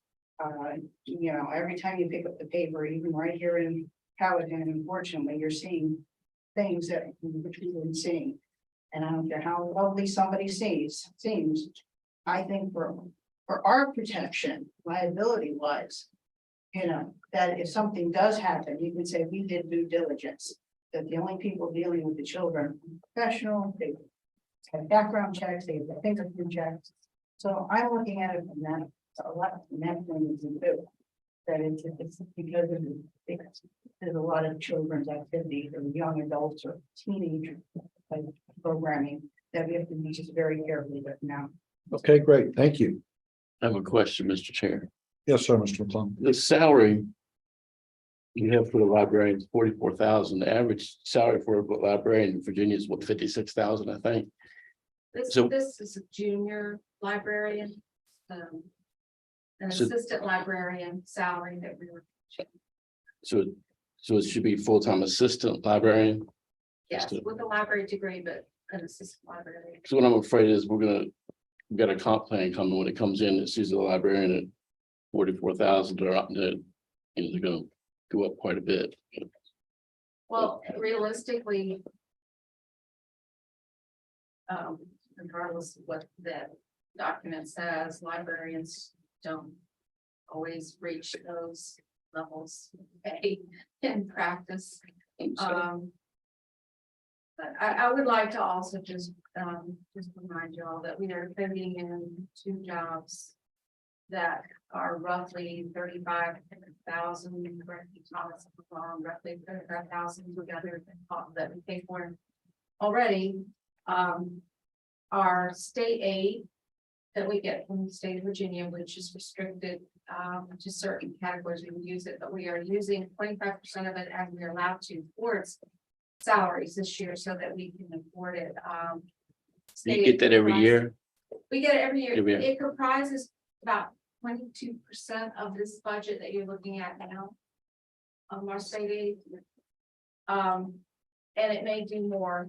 The General Assembly, both houses have pitched actually adding to the budget line that is the aid to public libraries, which means that it is more than likely going to go up. So I will be contributing more to the state aid than what you see here. That's our first act, which is 144,572. So that, yes, and by the way, the more that we get from our locality and support means that we get more next year in funding state. I throw that out there, there's a formula they use to compute that. All right, wonderful. Thank you. Matching grants, you know, but again, we've done what we can to make it as economical as possible. I appreciate your stance on all this budget stuff, and the staff accuses me of clutching my pearls all the time. You know, don't want to spend it, but this to me is really worth it. Thank you. So next we have Parks and Recreation. Yes, sir, Mr. Williams. Board Director.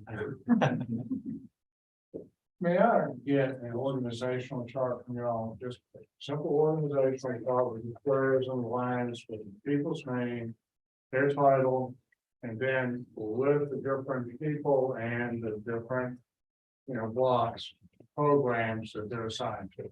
What do they do? Okay. Okay, thank you. Thank you. You're on. Thank you. The next department is Parks and Recreation with a proposed budget of $377,000, a roughly $67,000 increase. There is a position requested here as well. It's for a recreation coordinator with a starting salary of $52,000. The cost listed there is net of some savings we had for a previous position. And there are some operating increases related to program development for Parks and Recreation. And we have Ms. Heatwell and Mr. Hagee here as well for any questions. Chair, Mr. Cox.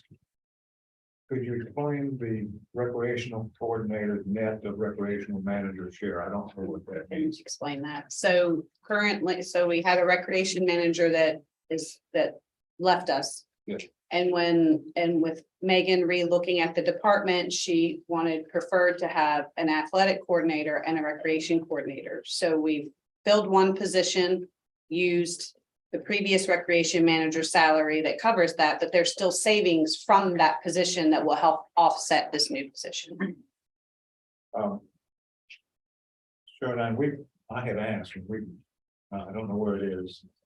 We start looking at more people in the Parks and Rec. We have a workshop, okay, that takes, we haven't looked at the money we're proposing to spend for them in 3 years. We really haven't, okay? And I'm getting lost in terms of where Parks and Recs are going. And what we're planning to do, and the Parks and Rec Advisory Committee are all of us in sync.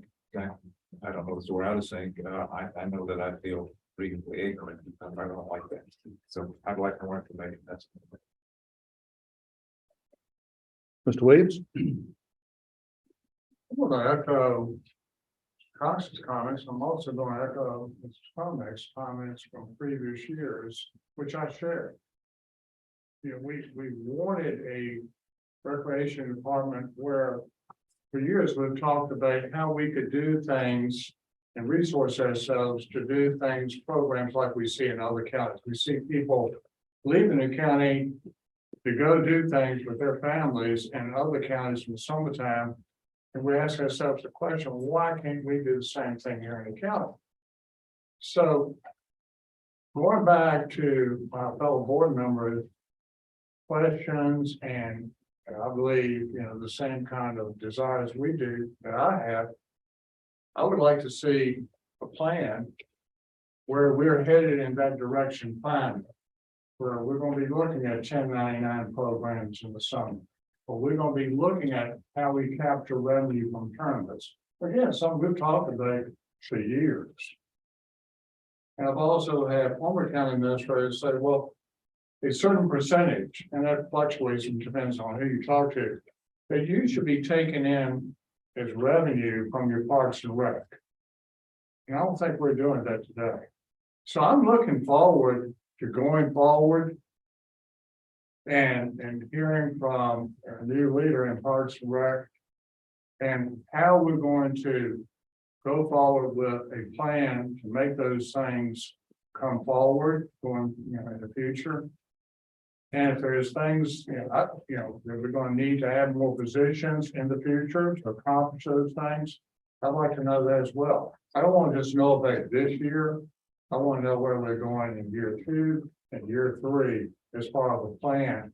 And I think Mr. Cox's idea of getting together with you and the Parks and Rec Advisory Committee, and having a workshop, I like that idea because that's a considerable part of county's investment going forward in future years. Thank you, Mr. Chairman. Absolutely.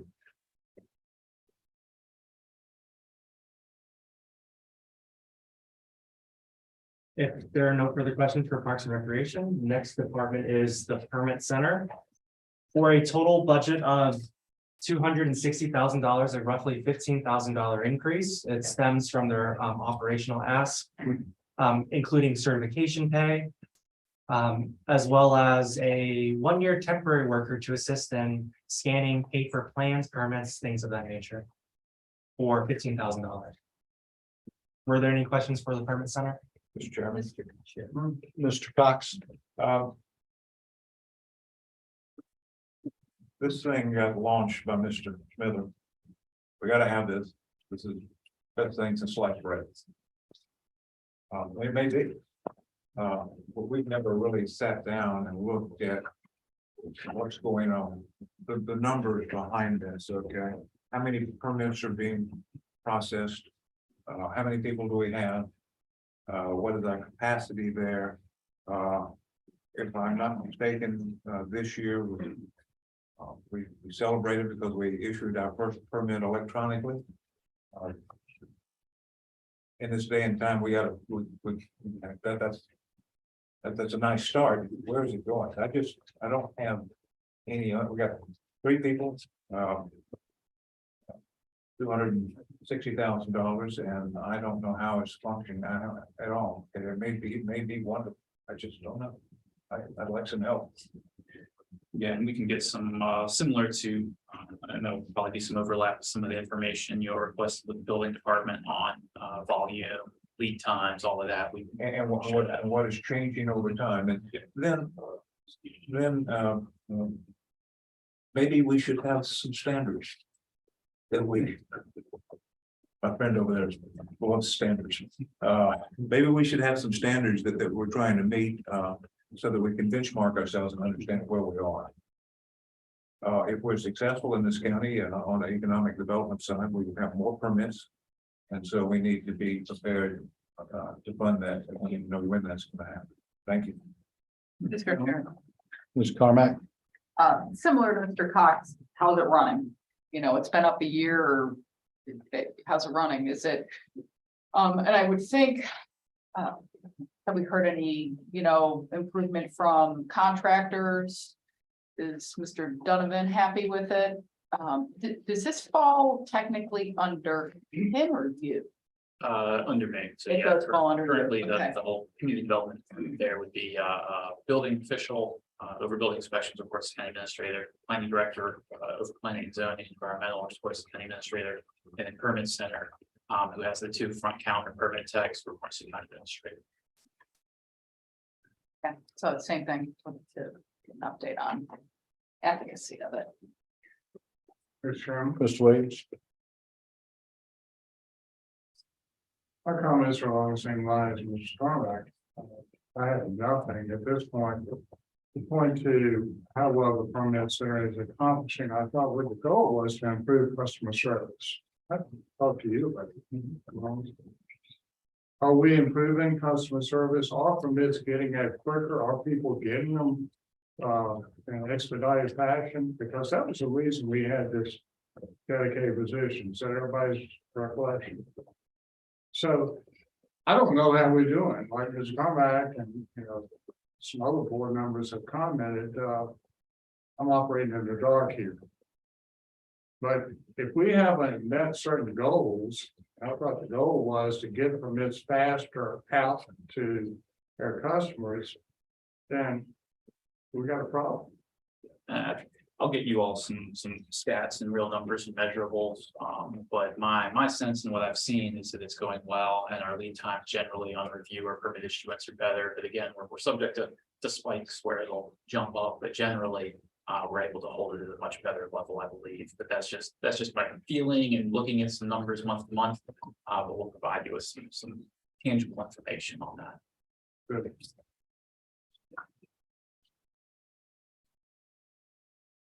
The next department is the planning department with a total requested budget of $701,000, an increase of $166,000. Most of that is stemming from a new position as well as a change in a currently vacant position. The new position is the transportation manager with a starting salary of $80,000 with plans to fund that with CVTA funds. And the position change would be going from an environmental coordinator to a stormwater manager with a starting salary of just under $84,000. And then there are some small operational changes due to the positions. So I'll say on the stormwater manager one, that would be if we take over the stormwater management program, which currently lies with the State Department of Environmental Quality. But that's a whole process. We have to get approval from them. You all would have to adopt the stormwater ordinance locally, then we'd have to fill the position.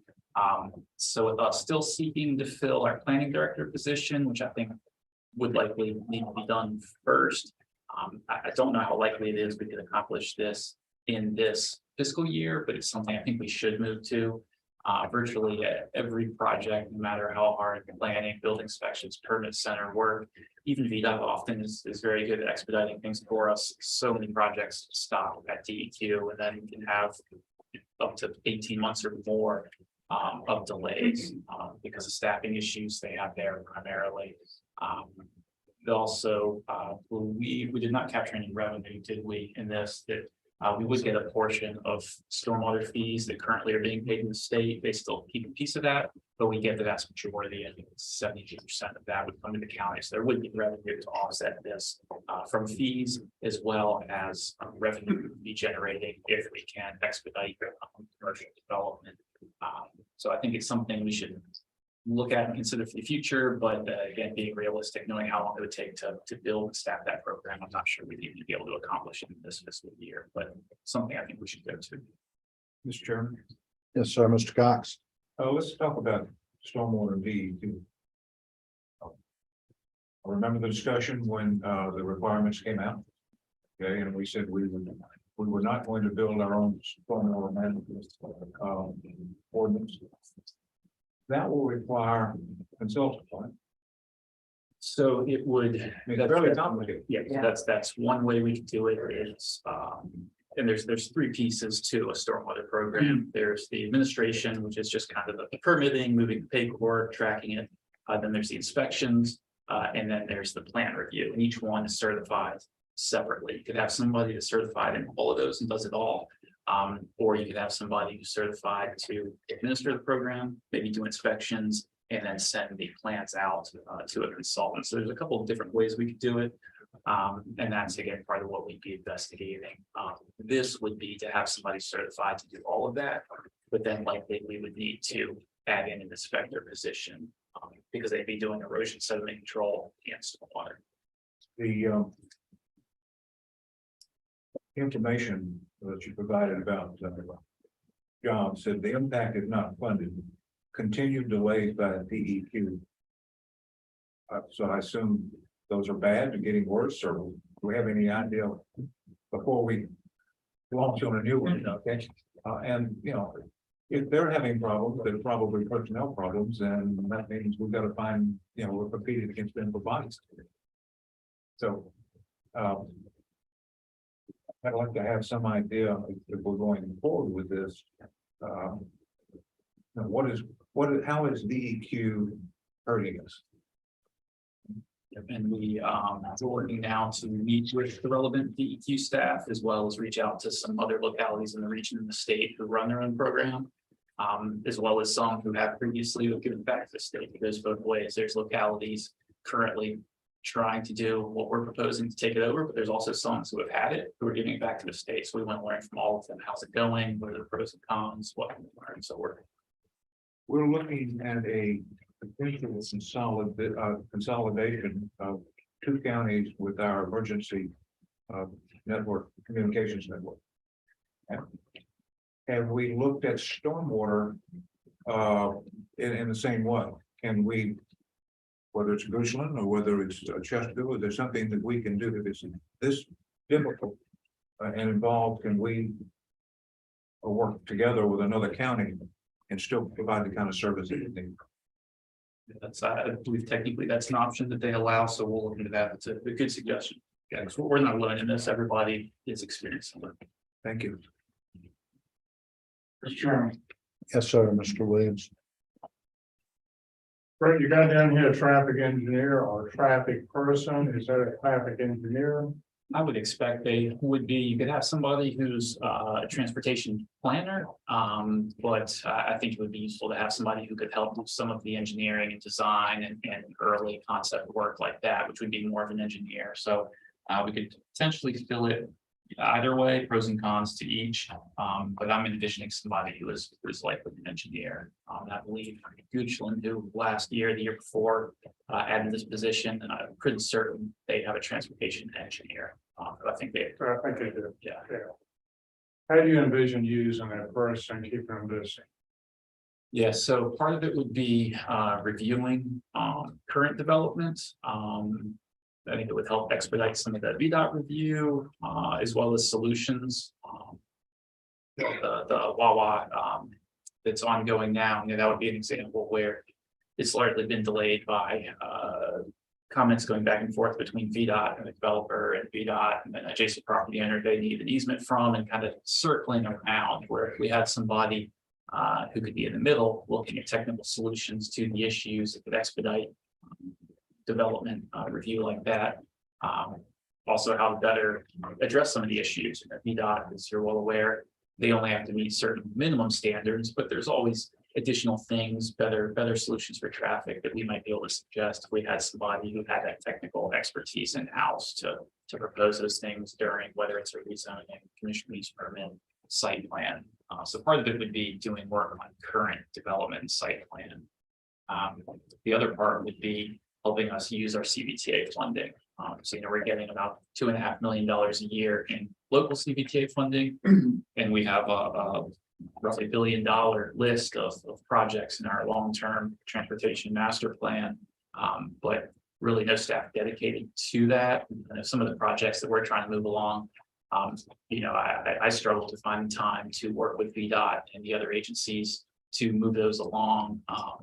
Holly Hills is one that they're ready to get going on, but it requires somebody on the staff to do the agreements, to continue moving that project along. So I think it'll help us be able to utilize our CBTA funds and make some of these improvements. And then also, again, there's millions, tens of millions, hundreds of $1 million of available funding out there, things like Smart Scale, RSTP, revenue sharing, TAP grants, all these other funding sources that we minimally go after.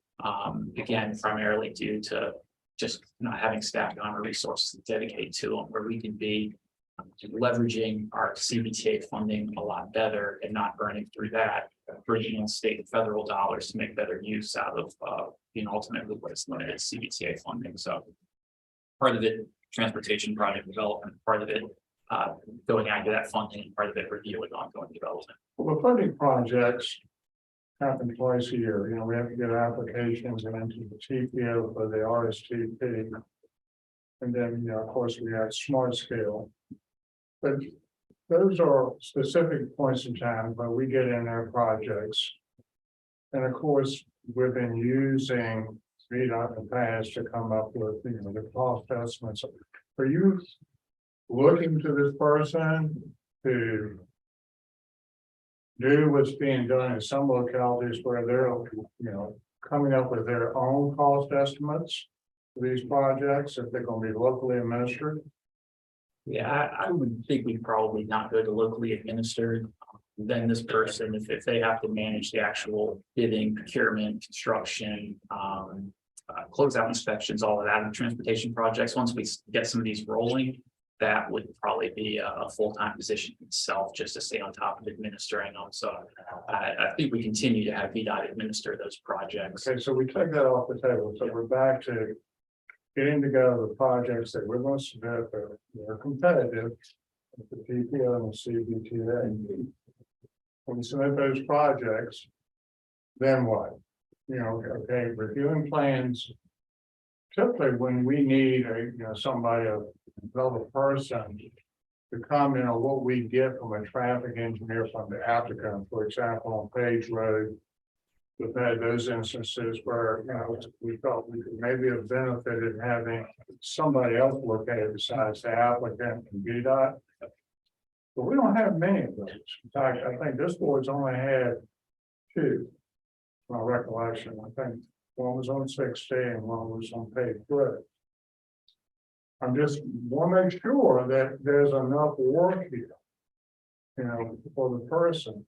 Because Mr. Carmack and I, we think it's a good idea, but at the same time, want to make sure.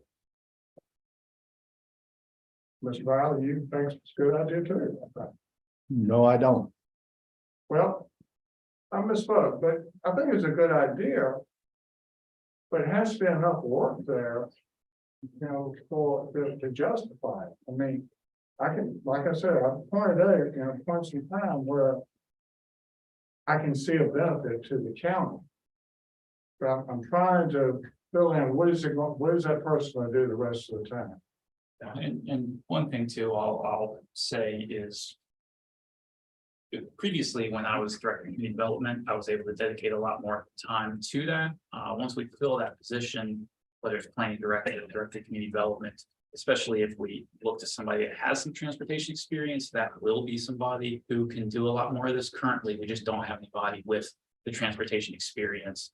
So I'm doing as much as I can with it, but some of it will go to that person. So we also, I think we're going to find there's enough here for us to justify this position, but also if we want to wait and see who we get for planning director, how that settles out, and then what's left on the table, certainly that is a way we could look at it as well. Well, I'm going to jump in on something else that's tangible to this. The technical advisory committee meetings. Right now, you're attending for the county, I think, you're able to attend every single time. Recently, if I can make half of them, a quarter of them, that's good. And if I can stay on the call for half of the half. Okay, the technical advisory committee, so the people know, this is where the work gets done. This is where the decisions get made in the region. Yeah. All right. By the time it gets to the different bodies, like the TPO,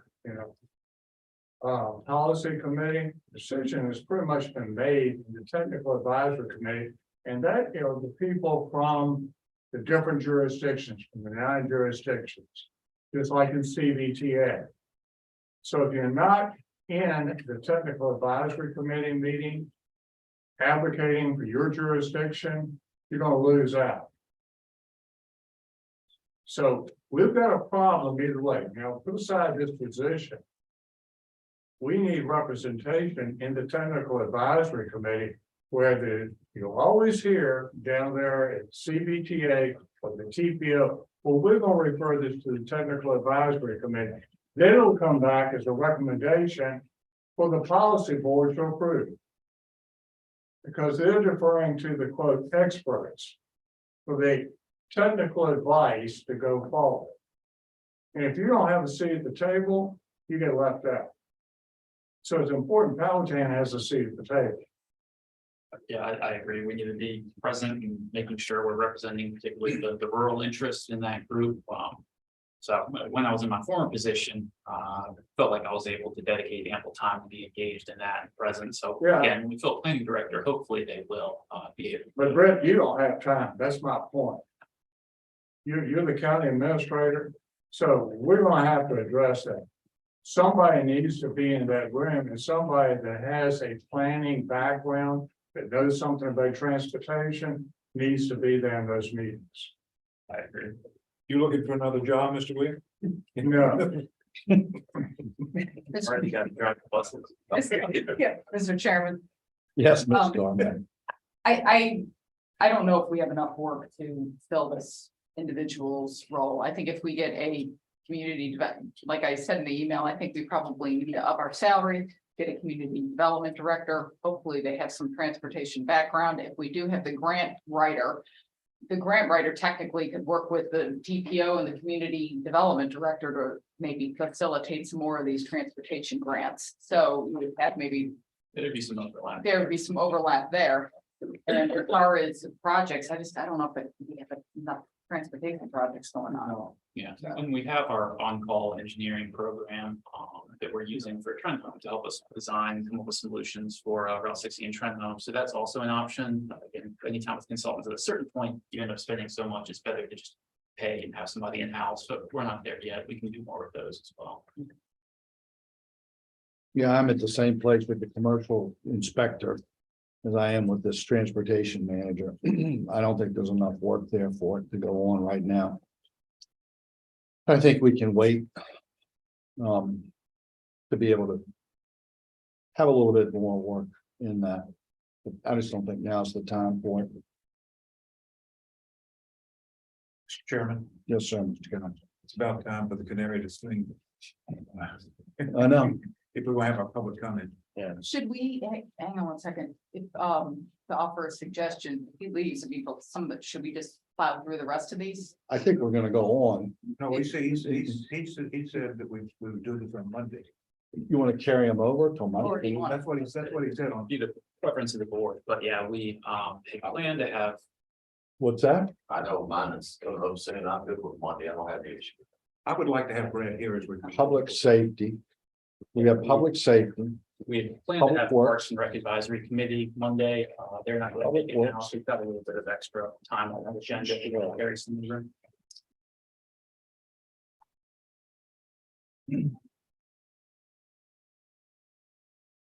Do you wanna do it Monday or do you wanna? Yeah, Cause I'm I fine would like to with. be, I would like to be part of the time. Okay, all right, then we'll just scratch it here and we'll pick up on Monday Public at safety. 3 o'clock with public safety. All right.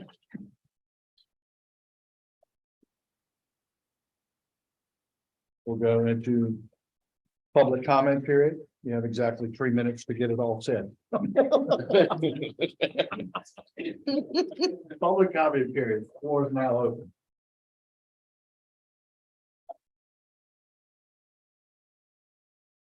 Anyone on Zoom? Public comment period is closed. You did that in 3 minutes, didn't you? Any administrator comments? Let me guess. All right. Yeah, I'm good. Won't need to ask our sheriff to have his deputies look the other way on 60. So. Yeah. Yeah, that's us. That's okay.